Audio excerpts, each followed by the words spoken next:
माघ मास में जहाँ कहीं भी जल हो तो ऐसा माना जाता है कि वह गंगा जल के समान पवित्र हो जाता है। जो भी माघ माह में गंगा स्नान करता है वह लक्ष्मीपति भगवान विष्णु की कृपा प्राप्त करता है। माघ माह में स्नान करने से सुख सौभाग्य धन संतान और मोक्ष की प्राप्ति होती है। इस मास में शीतल जल के भीतर डुबकी लगाने वाले मनुष्य पाप मुक्त हो जाते हैं। मान्यता है कि माघ माह में देवता धरती पर आकर मनुष्य रूप धारण करते हैं और प्रयाग में स्नान करने के साथ ही दान और जप करते हैं। इसीलिए प्रयाग में स्नान का खास महत्व है, क्योंकि प्रयाग में स्नान करने से सारी मनोकामनाएं पूर्ण हो जाती हैं। पद्म पुराण में माघ मास के महात्म्य का वर्णन करते हुए कहा गया है कि पूजा करने से भी भगवान श्री हरि को उतनी प्रसन्नता नहीं होती जितनी कि माघ महीने में स्नान मात्र से होती है। इसीलिए सभी पापों से मुक्ति और भगवान वासुदेव की कृपा प्राप्त करने के लिए प्रत्येक मनुष्य को माघ स्नान करना चाहिए। वेदों और पुराणों में माघ मास में स्नान दान का विशेष महत्व बताया गया है। साथ ही इस महीने में कुंभ मेले का आयोजन भी किया जाता है। इस महीने में पवित्र नदियों में स्नान और दान का खास महत्व बताया गया है। मान्यता है कि इस महीने में गंगा स्तोत्र और गंगा स्तुति करने से व्यक्ति को शुभ फलों की प्राप्ति होती है। साथ ही व्यक्ति को भगवान विष्णु की कृपा मिलती है और वह व्यक्ति जीवन मरण के चक्र से मुक्त हो जाता है। अब आइए श्रवण करते हैं माघ मास महात्म्य का पहला अध्याय। इसके बाद श्रीमद् भागवत महापुराण का पहला अध्याय अवश्य सुनिएगा। एक समय की बात है, श्री सूत जी ने अपने गुरु श्री व्यास जी से कहा कि हे गुरुदेव, कृपा करके आप मुझसे माघ मास का महात्म्य कहिए, क्योंकि मैं आपका शिष्य हूँ। तब व्यास जी कहने लगे, हे सूत जी, जो कथा अब मैं आपको सुनाऊंगा उसे ध्यान पूर्वक सुनो। तब व्यास जी कहते हैं कि रघुवंश के राजा दिलीप एक समय यज्ञ के स्नान के बाद पैरों में जूते और सुंदर वस्त्र पहनकर शिकार की सामग्री से युक्त कवच और शोभायमान आभूषण पहने हुए अपने सिपाहियों से घिरे हुए जंगल में शिकार खेलने के लिए अपनी नगरी से बाहर निकले। उनके सिपाही जंगल में शिकार करने के लिए मृग व्याघ्र सिंह आदि जंतुओं की तलाश में इधर उधर घूमने लगे। उस वन में वनस्थली अत्यंत शोभा को प्राप्त हो रही थी। उस वन की सुंदरता देखते ही बनती थी। कहीं कहीं हिरणों के झुंड फिरते थे, कहीं गीदड़ अपना भयंकर शब्द कर रहे थे, कहीं जंगली गैंडों का समूह हाथियों के समान फिर रहा था, तो कहीं वृक्ष की कोटर में बैठे हुए उल्लू अपना भयानक शब्द कर रहे थे। कहीं कहीं शेरों के पद चिन्ह के साथ साथ घायल हृदय के रक्त से भूमि लाल हो रही थी। कहीं दूध से भरी हुई थनों वाली सुंदर भैंस से फिर रही थी, तो कहीं पर सुगंधित पुष्प हरी भरी लताएं वन की शोभा को बढ़ा रही थी। उस वन में कहीं तो बड़े बड़े पेड़ खड़े थे, तो वहीं उन बड़े बड़े पेड़ों पर बड़े बड़े विशालकाय अजगर और उनकी केचुलियां भी पड़ी हुई थी। उसी समय राजा के सिपाहियों के आने की आवाज सुनकर एक मृग वन में से निकलकर इधर उधर भागने लगा और बड़ी बड़ी चौकड़ियां भरता हुआ आगे बढ़ने लगा। राजा ने उसे मारने के इरादे से उसके पीछे पीछे अपना घोड़ा दौड़ाया, परंतु वह मृग तो पूरी शक्ति से भाग रहा था। मृग कांटेदार वृक्षों के एक जंगल में जा घुसा और राजा ने भी उसका पीछा करते हुए उस वन में प्रवेश कर लिया, परंतु दूर जाकर वह मृग राजा की दृष्टि से ओझल होकर कहीं गायब हो गया। अब राजा निर्जन वन में अपने सैनिकों सहित प्यास के मारे अति दुखी हो गया, क्योंकि उस मृग के पीछे भागते भागते काफी समय हो गया था। बहुत देर तक दौड़ने और इधर उधर शिकार ढूंढने के कारण राजा के सैनिक भी थक गए थे और घोड़े भी थक गए थे, इसलिए वे वहां पर रुक गए।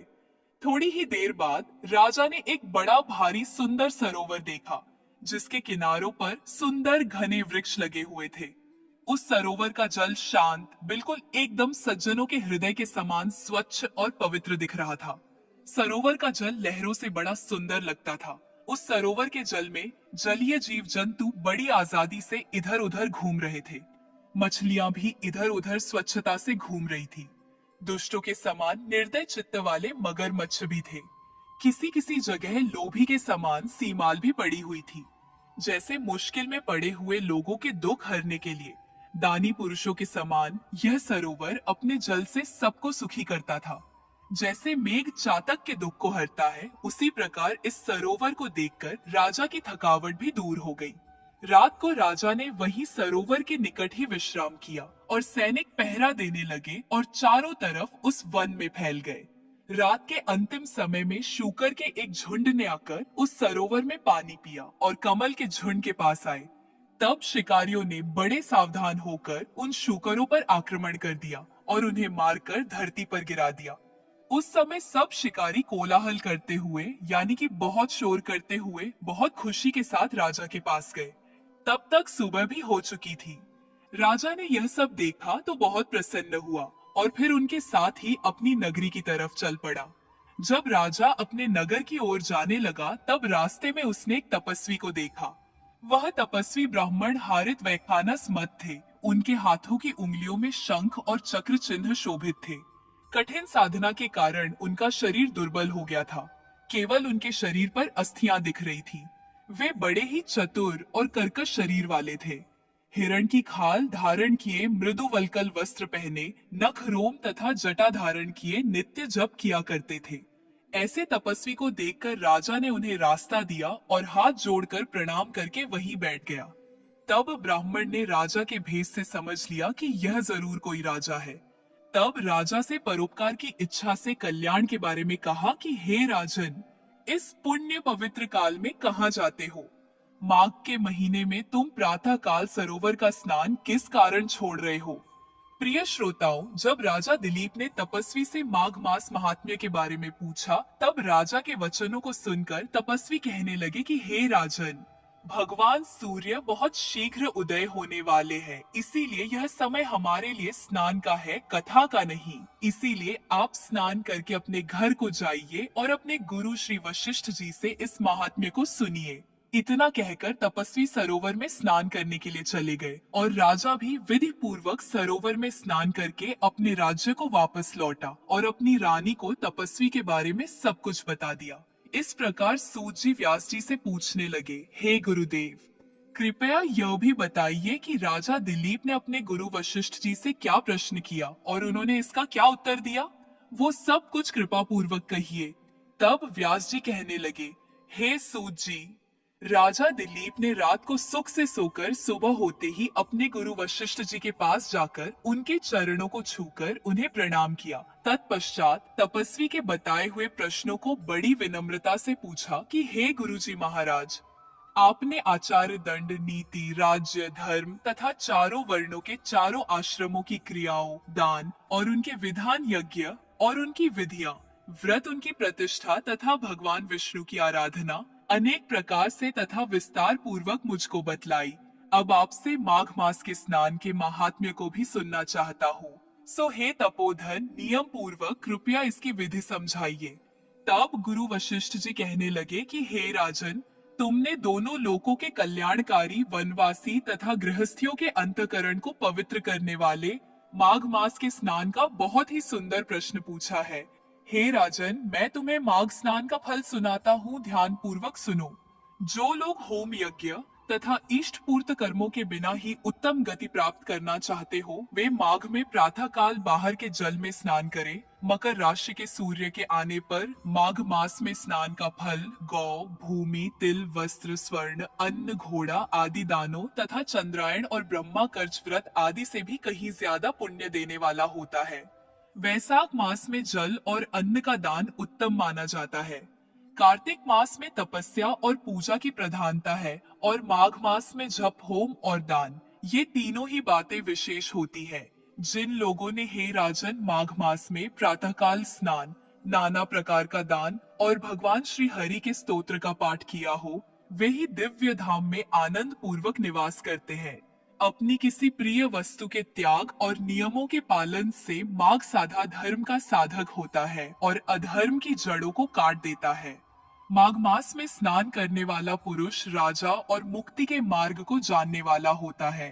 दिव्य दृष्टि वाले महात्माओं ने कहा है कि जो मनुष्य माघ मास में सकाम या भगवान के निमित्त नियम पूर्वक माघ मास में स्नान करता है, वह अनंत फल देने वाला होता है। उसके शरीर की बुद्धि, प्रीति, ऐश्वर्य और चारों प्रकार के फलों की प्राप्ति भी हो जाती है।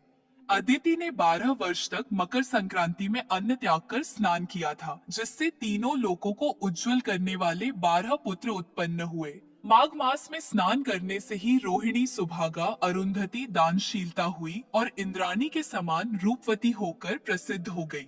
जो भक्त माघ मास में स्नान करते हैं तथा देवताओं के पूजन में लगातार तत्पर रहते हैं, उन्हें सुंदर स्थान, हाथी और घोड़ों की सवारी तथा दान के लिए द्रव्य प्राप्त होता है। अतिथियों से उनका घर सदा भरा रहता है और उनके घर में सदा वेद ध्वनि होती रहती है। वह मनुष्य धन्य है जो माघ मास में स्नान करते हैं, दान देते हैं तथा व्रत और नियमों का पालन करते हैं। अन्य पुण्यों से स्वर्ग में गए हुए मनुष्य पुण्य समाप्त होने पर वहां से लौट आते हैं, किंतु माघ स्नान करने वाले मनुष्य कभी वहां से लौटकर नहीं आते। अर्थात यहाँ पर कहने का तात्पर्य यह है कि मृत्यु के पश्चात बार बार उन्हें जीवन मरण के बंधन में नहीं बंधना पड़ता। इससे बढ़कर कोई नियम, तप, दान, पवित्र और पाप नाशक नहीं है। इससे बढ़कर कोई तप और इससे बढ़कर कोई महत्वपूर्ण साधन नहीं है। यही परम हितकारी और तत्काल पापों का नाश करने वाला है। एक समय महर्षि भृगु ने मणि पर्वत पर विद्याधर से कहा था, जो मनुष्य माघ मास के महीने में जब उषा काल की लालिमा बहुत अधिक होती है, गांव से बाहर नदी या पोखरे में नित्य स्नान करता है, वह पिता और माता के कुल की 7-7 पीढ़ियों का उद्धार करके स्वयं देवताओं के समान शरीर धारण कर स्वर्ग लोक में चला जाता है। यह सब सुनकर राजा दिलीप ने पूछा, हे गुरुजी, कृपया बताइए कि ब्रह्म ऋषि भृगु जी ने किस समय मणि पर्वत पर विद्याधर को धर्म उपदेश दिया था। ये सब सुनने की भी मेरी बड़ी इच्छा है। इस पर गुरुजी बोले, हे राजन, प्राचीन काल में एक समय 12 वर्षों तक वर्षा नहीं हुई। इससे प्रजा त्राही त्राही करती हुई 10 दिशाओं में चली गई। लोग भूखों मरने लगे। उस समय हिमालय और विंध्य पर्वत के बीच का प्रदेश खाली हो गया। यज्ञ, हवन, जप और वेद अध्ययन आदि सब बंद हो गए। समस्त लोगों में उपद्रव होने लगा। धर्म का तो लोप ही हो गया। चारों तरफ अधर्म का बोलबाला हो गया। धरती पर फल, फूल, अन्न और पानी की बिल्कुल कमी हो गई थी। उस समय नर्मदा नदी के तट पर महर्षि भृगु जी का आश्रम था। वे अपने आश्रम से अपने शिष्यों सहित निकलकर हिमालय पर्वत की शरण में गए। वह कैलाशगिरी पश्चिम में मणिकूट नाम का पर्वत था, जो सोने और रत्नों का बना हुआ था। उस परम रमणीय श्रेष्ठ पर्वत को देखकर अकाल पीड़ित महर्षि का मन बड़ा प्रसन्न हुआ और उन्होंने वहीं पर अपना आश्रम बना डाला। इस पर्वत की छोटी, नीली और नीचे का सारा हिस्सा सुनहरा होने के कारण सारा पर्वत पीतांबरधारी श्री भगवान के जैसा लगता था। पर्वत के बीच का भाग नीला और बीच बीच में कहीं सफेद स्फटिक होने से तारों से युक्त आसमान जैसी शोभा को प्राप्त होता था। रात के समय वह पर्वत दीपकों की तरह चमकती हुई दिव्य औषधियों से पूरित किसी महल की शोभा को प्राप्त होता था। वह पर्वत शिखाओं पर बांसुरी बजाती और सुंदर गीत गाती किन्नरियों तथा केले के पत्तों की पताकाओं से अत्यंत शोभा को प्राप्त हो रहा था। यह पर्वत नीलम, पन्ना, पुखराज तथा इसकी छोटी से निकलती हुई रंग बिरंगी किरणों से इंद्रधनुष के समान प्रतीत होता था। स्वर्ण आदि सभी धातुओं से तथा चमकते हुए रत्नों से चारों ओर फैली हुई अग्निज्वाला के समान शोभायमान था। गुरु वशिष्ठ जी के सामने राजा दिलीप हाथ जोड़कर प्रणाम करने के बाद कहने लगे कि हे महाराज, यह पर्वत कितना ऊंचा और कितना लंबा चौड़ा है। तब वशिष्ठ जी कहने लगे, हे राजन, यह 36 योजन ऊंचा पहाड़ चोटी में 10 योजन चौड़ा और नीचे 16 योजन चौड़ा है, जो हरी, चंदन, आम, मदार, देवदार और अर्जुन के वृक्षों से सुशोभित हो रहा है। जब धरती पर अकाल पड़ा तब अकाल से दुखी होकर इस पर्वत को और फल फूलों से परिपूर्ण देखकर भृगु ऋषि वहीं रहने लगे और यहाँ पर कंदराव वनों और उपवन में बहुत दिन तक रहकर तपस्या भी करते रहे। इस प्रकार जब भृगु ऋषि वहाँ पर अपने आश्रम में रह रहे थे, तब एक विद्याधर अपनी पत्नी सहित उतारा। वे अत्यंत दुखी थे। उन्होंने भृगु ऋषि को प्रणाम किया और ऋषि ने बड़े ही मीठे स्वर में उनसे पूछा, हे विद्याधर, क्या बात है, तुम तो बड़े दुखी दिखाई दे रहे हो, इसका क्या कारण हो सकता है। तब विद्याधर बड़े उदास स्वर में कहने लगे, हे महाराज, पुण्य के फल को पाकर, स्वर्ग पाकर तथा देवतुल्य शरीर पाकर भी मेरा मुख व्याघ्र जैसा है। महाराज, मेरे दुख और अशांति का केवल एकमात्र यही कारण है। न जाने मेरे किस पाप का फल मिला है। मेरे मन की व्याकुलता का अब दूसरा कारण भी जान लीजिए। गुरुवर, मेरी पत्नी अति रूपवती, मीठा बोलने वाली, नाचने और गाने की कला में अति निपुण, शुद्ध मन वाली, सातों सुरों वाली, वीणा बजाने वाली, जिसने अपने कंठ से गाकर देवर्षि नारद को भी प्रसन्न किया, नाना स्वरों के नाद से वीणा बजाकर कुबेर जी को प्रसन्न किया, अनेक प्रकार के नाच और ताल से भगवान शिव भी अति प्रसन्न होकर रोमांचित हुए थे। शील, उदारता, रूप तथा यवन में स्वर्ग की कोई भी अप्सरा उस जैसी नहीं है। हे ऋषिवर, कहाँ इतनी चंद्रमुखी स्त्री और कहाँ मैं व्याघ्र मुख वाला, यही चिंता सदा मेरे हृदय को परेशान करती है। इसी कारण मैं बहुत दुखी हूँ। विद्याधर के ऐसे वचन सुनकर तीनों लोकों की भूत, भविष्य और वर्तमान की बात जानने वाले तथा दिव्य दृष्टि वाले ऋषि कहने लगे, हे विद्याधर, कर्म करने के विचित्र फलों को प्राप्त होकर ज्ञानी पुरुष भी मोह को प्राप्त हो जाते हैं। हे पुत्र, तुमने मक्खी को देखा है कि उसके पैर कितने छोटे छोटे होते हैं, लेकिन मक्खी के पैर जितना विष भी प्राण लेने वाला हो जाता है, छोटे छोटे पापों का फल भी अत्यंत दुख देने लगता है। तुमने माघ मास की एकादशी का व्रत करके द्वादशी न आने तक शरीर में तेल लगाया, इसी पाप कर्म से तुम व्याघ्र हो गए। एकादशी के दिन उपवास करके द्वादशी तिथि को तेल लगाने से राजा पुरूरवा ने भी कुरूप शरीर पाया था। तब वह अपने कुरूप शरीर को देखकर दुखी होकर हिमालय पर्वत पर देव सरोवर के किनारे गया। बड़े प्रसन्न मन से शुद्ध स्नान कर कुशा के आसन पर बैठकर भगवान कमल नेत्र, शंख चक्र, गदा, पद्म को धारण करने वाले, पीतांबर पहने, वनमाला धारण किए हुए श्री हरि का चिंतन करते हुए राजा पुरूरवा ने 3 मास तक निराहार और निर्जल रहकर भगवान का चिंतन और भजन किया। इस प्रकार 7 जन्मों में प्रसन्न होने वाले भगवान राजा के 3 महीने के तपस्या से ही अति प्रसन्न हो गए और माघ मास के शुक्ल पक्ष की एकादशी को प्रसन्न होकर भगवान ने अपने शंख के जल से राजा को पवित्र कर दिया। भगवान ने उसके तेल लगाने की बात याद दिलाकर सुंदर देवताओं का स्वरूप उसे दे दिया, जिसे देखकर उर्वशी भी उसको चाहने लगी और राजा कृत्य होकर अर्थात धन्य होकर अपनी नगरी पुरी को चला गया। भृगु ऋषि इस प्रकार कहने लगे कि हे विद्याधर, इसलिए तुम क्यों दुखी होते हो? यदि अपना यह राक्षसी रूप छोड़ना ही चाहते हो तो फिर मेरा कहना मानकर जल्दी ही पापों को नष्ट करने वाली हेमकूट नदी में माघ स्नान करो, जहाँ पर ऋषि सिद्ध देवता निवास करते हैं। अब मैं इसकी विधि बतलाता हूँ, ध्यान पूर्वक सुनो। तुम्हारे भाग्य से माघ मास आज से ठीक 5वें दिन ही प्रारंभ होने वाला है। पौष मास के शुक्ल पक्ष की एकादशी से इस व्रत को प्रारंभ करो। धरती पर सोना, जितेंद्रिय रहकर दिन में 3 समय स्नान करके महीने भर तक निराहार रहो। सभी भोगों को त्याग कर तीनों समय भगवान श्री हरि का पूजन भजन करो। जब तुम द्वादशी तिथि को शिवजी स्तोत्र और मंत्रों से पूजन करोगे और श्री हरि की चालीसा का पाठ करोगे, तब तुम्हारा मुंह देखकर सभी आश्चर्यचकित हो जाएंगे और तुम फिर अपनी पत्नी के साथ सुख पूर्वक रह पाओगे। माघ मास के प्रभाव को जानकर सदा माघ में स्नान करो। पाप दरिद्रता से बचने के लिए मनुष्य को सदा यत्न पूर्वक माघ मास का स्नान करना चाहिए।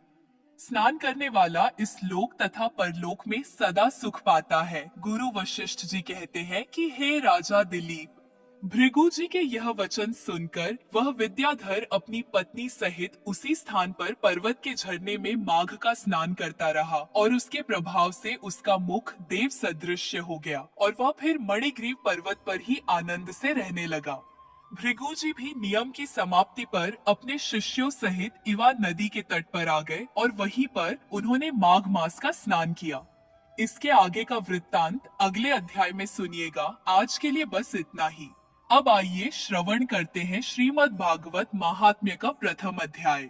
क्योंकि माघ मास में श्रीमद् भागवत महापुराण सुनने से मन को शांति मिलती है, जीवन की समस्याओं का समाधान मिलता है, नकारात्मकता दूर होती है, आत्मविश्वास बढ़ता है और आध्यात्मिक व लौकिक विकास होता है। इस अध्याय में परीक्षित और वज्रनाभ का समागम, शांडिल्य जी के मुख से भगवान की लीला के रहस्य और व्रजभूमि के महत्व का वर्णन किया गया है। महर्षि व्यास जी कहते हैं, जिनका स्वरूप है सच्चिदानंद घन, जो अपने सौंदर्य और माधुर्य आदि गुणों से सबका मन अपनी ओर आकर्षित कर लेते हैं और सदा सर्वदा अनंत सुख की वर्षा करते रहते हैं। जिनकी ही शक्ति से इस विश्व की उत्पत्ति, स्थिति और प्रलय होते हैं। उन भगवान श्री कृष्ण को हम भक्ति रस का आस्वादन करने के लिए नित्य निरंतर प्रणाम करते हैं। नई में शारण्य क्षेत्र में श्री सूत जी स्वस्थ चित्त से अपने आसन पर बैठे हुए थे। उस समय भगवान की अमृतमयी लीला कथा के रसिक उसके रसास्वादन में अत्यंत कुशल शौनकादि ऋषियों ने सूत जी को प्रणाम करके उनसे यह प्रश्न किया। ऋषियों ने पूछा, हे सूत जी महाराज, धर्मराज युधिष्ठिर जब श्री मथुरा मंडल में अनिरुद्ध नंदन वज्र का और हस्तिनापुर में अपने पौत्र परीक्षित का राज्याभिषेक करके हिमालय पर चले गए, तब राजा वज्र और परीक्षित ने कैसे कैसे कौन कौन सा कार्य किया? सूत जी ने कहा, भगवान नारायण, नरोत्तम नर, देवी सरस्वती और महर्षि व्यास को नमस्कार करके शुद्ध चित्त होकर भगवत तत्व को प्रकाशित करने वाले इतिहास पुराण रूप जय का उच्चारण करना चाहिए। हे शौनकादि ब्रह्मर्षियों, जब धर्मराज युधिष्ठिर आदि पांडवगण स्वर्गारोहण के लिए हिमालय चले गए, तब सम्राट परीक्षित एक दिन मथुरा गए। उनकी इस यात्रा का उद्देश्य इतना ही था कि वहां चलकर वज्रनाभ से मिलजुल आए। जब वज्रनाभ को यह समाचार मालूम हुआ कि मेरे पिता तुल्य परीक्षित मुझसे मिलने के लिए आ रहे हैं, तब उनका हृदय प्रेम से भर गया। उन्होंने नगर से आगे बढ़कर उनकी अगवानी की, चरणों में प्रणाम किया और बड़े प्रेम से उन्हें अपने महल में ले आए। वीर परीक्षित भगवान श्री कृष्ण के परम प्रेमी भक्त थे। उनका मन नित्य निरंतर आनंद घन श्री कृष्ण चंद्र में ही रमता रहता था। उन्होंने भगवान श्री कृष्ण के प्रपौत्र वज्रनाभ का बड़े प्रेम से आलिंगन किया। इसके बाद अंतःपुर में जाकर भगवान श्री कृष्ण की रोहिणी आदि पत्नियों को नमस्कार किया। रोहिणी आदि भगवान श्री कृष्ण पत्नियों ने भी सम्राट परीक्षित का अत्यंत सम्मान किया। वे विश्राम करके जब आराम से बैठ गए, तब उन्होंने वज्रनाभ से यह बात कही। राजा परीक्षित ने कहा, हे तात, तुम्हारे पिता और पितामहों ने मेरे पिता पितामह को बड़े बड़े संकटों से बचाया है। मेरी रक्षा भी उन्होंने ही की है। प्रिय वज्रनाभ, यदि मैं उनके उपकारों का बदला चुकाना चाहूँ तो किसी प्रकार नहीं चुका सकता। इसीलिए मैं तुमसे प्रार्थना करता हूँ कि तुम सुख पूर्वक अपने राजकाज में लगे रहो। तुम्हें अपने खजाने की, सेना की तथा शत्रुओं को दबाने आदि की तनिक भी चिंता नहीं करनी चाहिए। तुम्हारे लिए कोई कर्तव्य है तो केवल एक ही, वह यह है कि तुम्हें अपनी इन माताओं की खूब प्रेम से भलीभांति सेवा करते रहना चाहिए। यदि कभी तुम्हारे ऊपर कोई आपत्ति विपत्ति आए अथवा किसी कारणवश तुम्हारे हृदय में अधिक क्लेश का अनुभव हो तो मुझसे बताकर निश्चिंत हो जाना। मैं तुम्हारी सारी चिंताएं दूर कर दूंगा। सम्राट परीक्षित की यह बात सुनकर वज्रनाभ को बड़ी प्रसन्नता हुई। उन्होंने राजा परीक्षित से कहा, महाराज, आप मुझसे जो कुछ कह रहे हैं वह सर्वथा आपके अनुरूप है। आपके पिता ने भी मुझे धनुर्वेद की शिक्षा देकर मेरा महान उपकार किया है।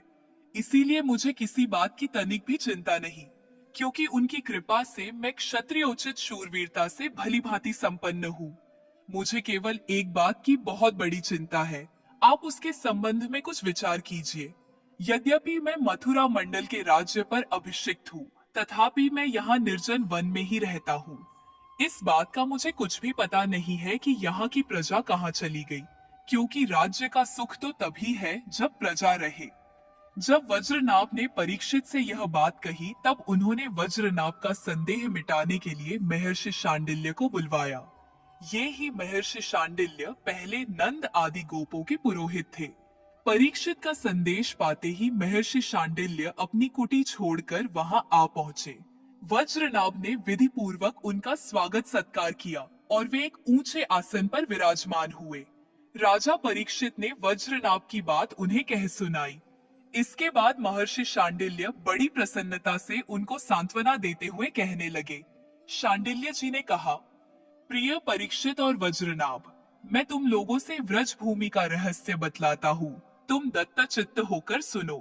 व्रज शब्द का अर्थ है व्याप्ति। इस वृद्ध वचन के अनुसार व्यापक होने के कारण ही इस भूमि का नाम व्रज पड़ा है।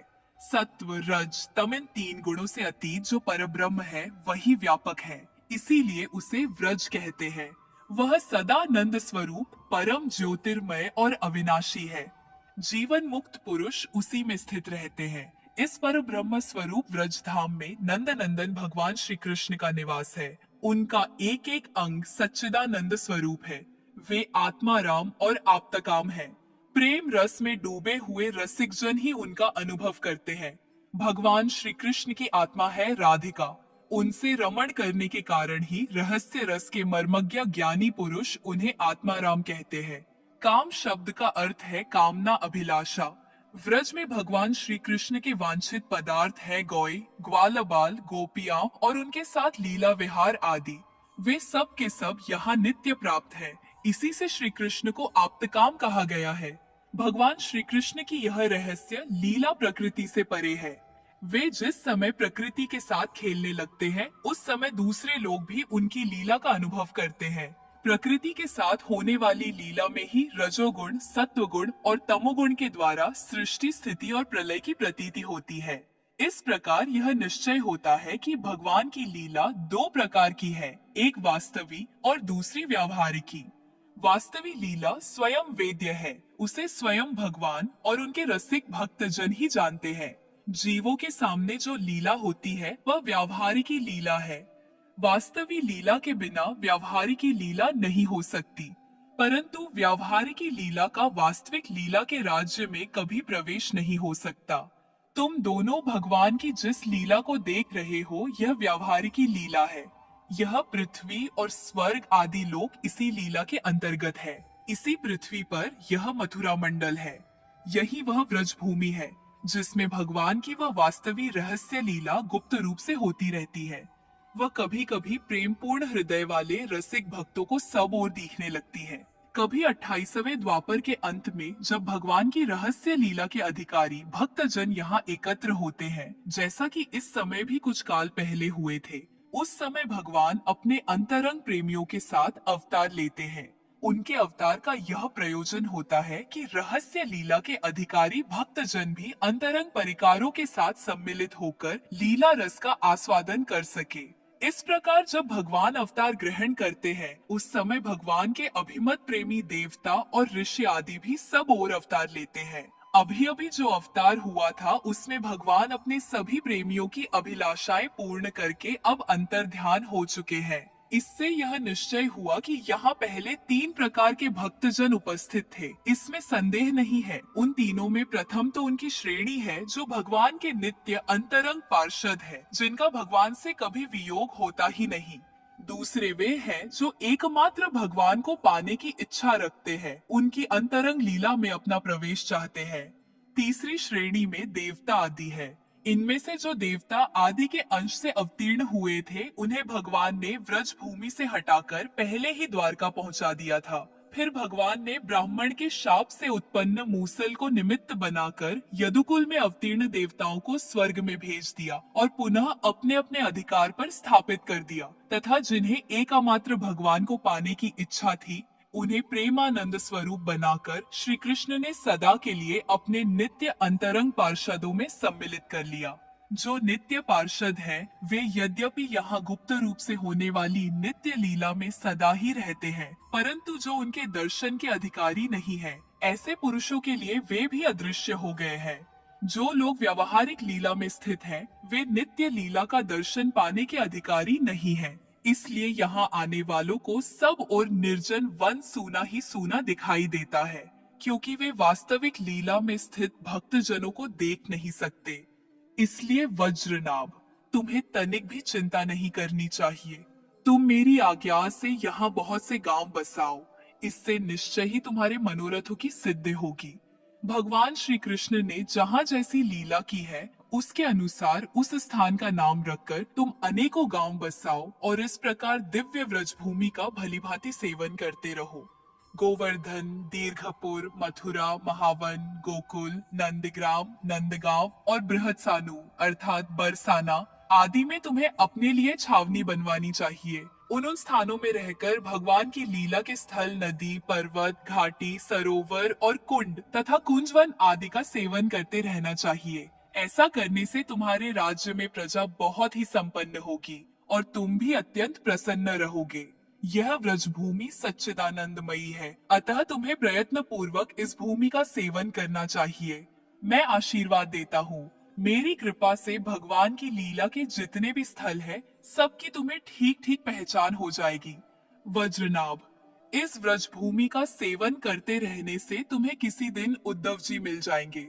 फिर तो अपनी माताओं सहित तुम उन्हीं से इस भूमि का तथा भगवान की लीला का रहस्य भी जान लोगे। मुनिवर शांडिल्य जी उन दोनों को इस प्रकार समझा बुझाकर भगवान श्री कृष्ण का स्मरण करते हुए अपने आश्रम पर चले गए। उनकी बातें सुनकर राजा परीक्षित और वज्रनाभ दोनों ही बहुत प्रसन्न हुए। ऋषियों ने पूछा, सूत जी, अब यह बतलाइए कि परीक्षित और वज्रनाभ को इस प्रकार आदेश देकर जब शांडिल्य मुनि अपने आश्रम को लौट गए, तब उन दोनों राजाओं ने कैसे कैसे और कौन कौन सा काम किया। सूत जी कहने लगे, तदनंतर महाराज परीक्षित ने इंद्रप्रस्थ से हजारों बड़े बड़े सेठों को बुलवाकर मथुरा में रहने की जगह दी। इनके अतिरिक्त सम्राट परीक्षित ने मथुरा मंडल के ब्राह्मणों तथा प्राचीन वानरों को, जो भगवान के बड़े ही प्रेमी थे, बुलवाया और उन्हें आदर के योग्य समझकर मथुरा नगरी में बसाया। इस प्रकार राजा परीक्षित की सहायता और महर्षि शांडिल्य की कृपा से वज्रनाभ ने क्रमशः उन सभी स्थानों की खोज की जहां भगवान श्री कृष्ण अपने प्रेमी गोप गोपियों के साथ नाना प्रकार की लीलाएं करते थे। लीला स्थानों का ठीक ठीक निश्चय हो जाने पर उन्होंने वहां वहां की लीला के अनुसार उस स्थान का नामकरण किया, भगवान के लीला विग्रहों की स्थापना की तथा उन स्थानों पर अनेकों गांव बसाए। स्थान स्थान पर भगवान के नाम से कुंड और कुएं खुदवाए, कुंज और बगीचे लगवाए, शिव आदि देवताओं की स्थापना की, गोविंद देव, हरिदेव आदि नामों से भगवत विग्रह स्थापित किए। इन सब शुभ कर्मों के द्वारा द्वारा वज्रनाभ ने अपने राज्य में सब ओर एकमात्र श्री कृष्ण भक्ति का प्रचार किया और बड़े ही आनंदित हुए। उनके प्रजाजनों को भी बड़ा आनंद था। वे सदा भगवान के मधुर नाम तथा लीलाओं के कीर्तन में संलग्न हो परमानंद के समुद्र में डूबे रहते थे और सदा ही वज्रनाभ के राज्य की प्रशंसा किया करते थे। एक दिन भगवान श्री कृष्ण की विरह वेदना से व्याकुल 16,000 रानियां अपने प्रियतम पतिदेव की चतुर्थ पटरानी कालिंदी अर्थात यमुना जी को आनंदित देखकर सरल भाव से उनसे पूछने लगी।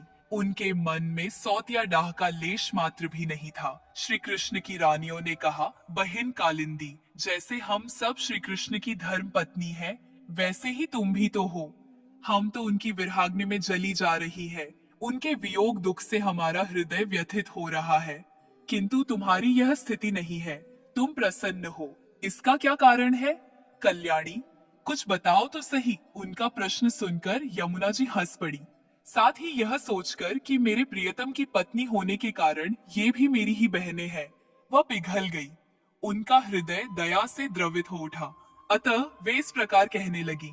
यमुना जी ने कहा, अपनी आत्मा में ही रमण करने के कारण भगवान श्री कृष्ण आत्मा राम है और उनकी आत्मा है श्री राधा जी।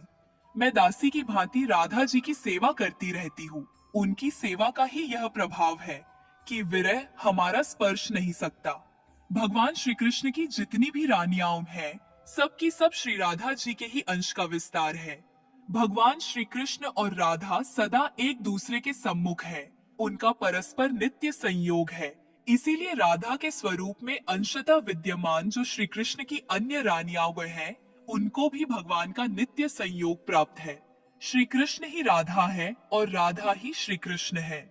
उन दोनों का प्रेम ही वंशी है तथा राधा की प्यारी सखी चंद्रावली भी श्री कृष्ण चरणों के नख रूपी चंद्रमाओं की सेवा में आसक्त रहने के कारण ही चंद्रावली नाम से कही जाती है।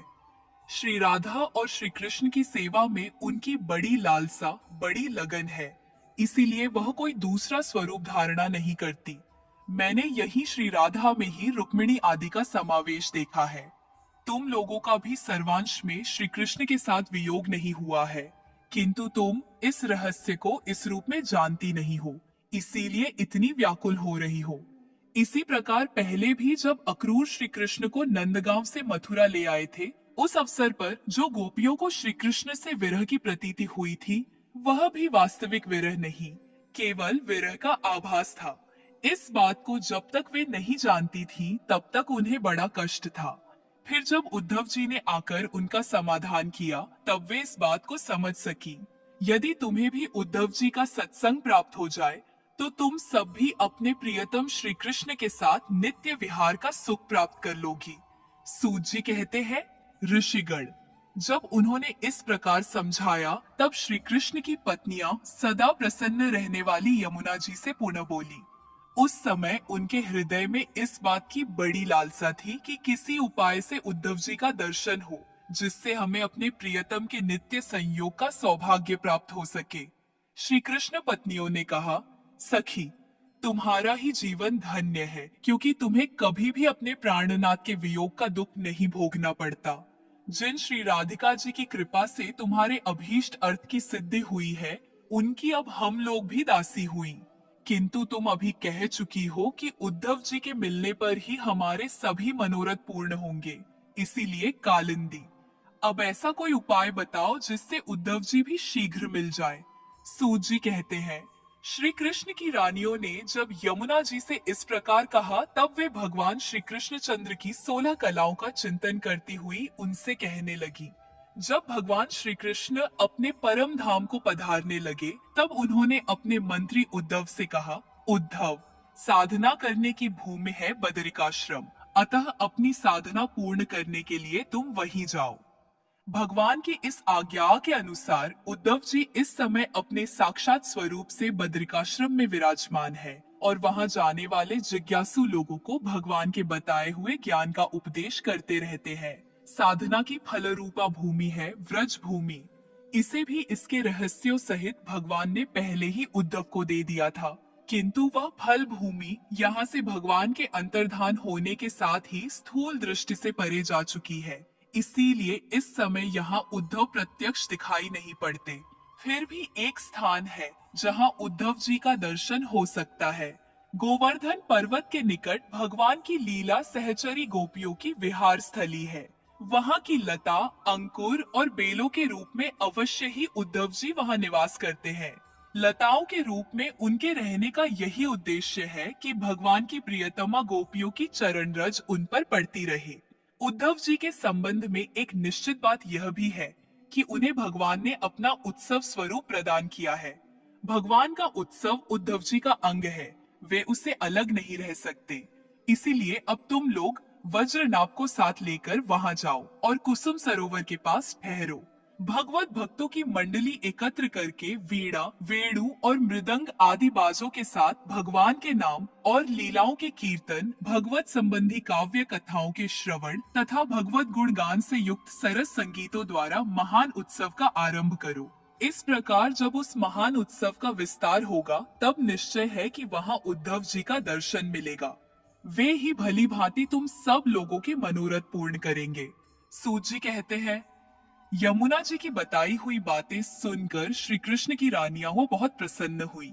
उन्होंने यमुना जी को प्रणाम किया और वहां से लौटकर वज्रनाभ तथा परीक्षित से वे सारी बातें कह सुनाई। सब बातें सुनकर परीक्षित को बड़ी प्रसन्नता हुई और उन्होंने वज्रनाभ तथा श्री कृष्ण पत्नियों को उसी समय साथ ले उस स्थान पर पहुंचकर तत्काल वह सब कार्य आरंभ करवा दिया जो कि यमुना जी ने बताया था। गोवर्धन के निकट वृंदावन के भीतर कुसुम सरोवर जो सखियों की विहार स्थली है, वहां ही श्री कृष्ण कीर्तन का उत्सव आरंभ हुआ। वृषभानु नंदिनी श्री राधा जी तथा उनके प्रियतम श्री कृष्ण की वह लीला भूमि जब साक्षात संकीर्तन की शोभा से संपन्न हो गई, उस समय वहां रहने वाले सभी भक्तजन एकाग्र हो गए। उनकी दृष्टि, उनके मन की वृत्ति कहीं अन्यत्र न जाती थी। तदनंतर सबके देखते देखते वहां फैले हुए तृण, गुल्म और लताओं के समूह से प्रकट होकर श्री उद्धव जी सबके सामने आए। उनका शरीर श्याम वर्ण था, उस पर पीतांबर शोभा पा रहा था। वे गले में वनमाला और गूंजा की माला धारण किए हुए थे तथा मुख से बारंबार गोपी वल्लभ श्री कृष्ण की मधुर लीलाओं का गान कर रहे थे। उद्धव जी के आगमन से उस संकीर्तनोत्सव की शोभा कई गुनी बढ़ गई। जैसे स्फटिक मणि की बनी हुई अट्टालिका की छत पर चांदनी छिटकने से उसकी शोभा बहुत बढ़ जाती है। उस समय सभी लोग आनंद के समुद्र में निमग्न हो अपना सब कुछ भूल गए, सुध बुध खो बैठे। थोड़ी देर बाद जब उनकी चेतना दिव्य लोक से नीचे आई, अर्थात जब उन्हें होश हुआ, तब उद्धव जी को भगवान श्री कृष्ण के स्वरूप में उपस्थित देख अपना मनोरथ पूर्ण हो जाने के कारण प्रसन्न हो वे उनकी पूजा करने लगे। आज के अध्याय में बस इतना ही। इससे आगे का वृतांत सुनिएगा अगले अध्याय में। तब तक के लिए हरे कृष्ण।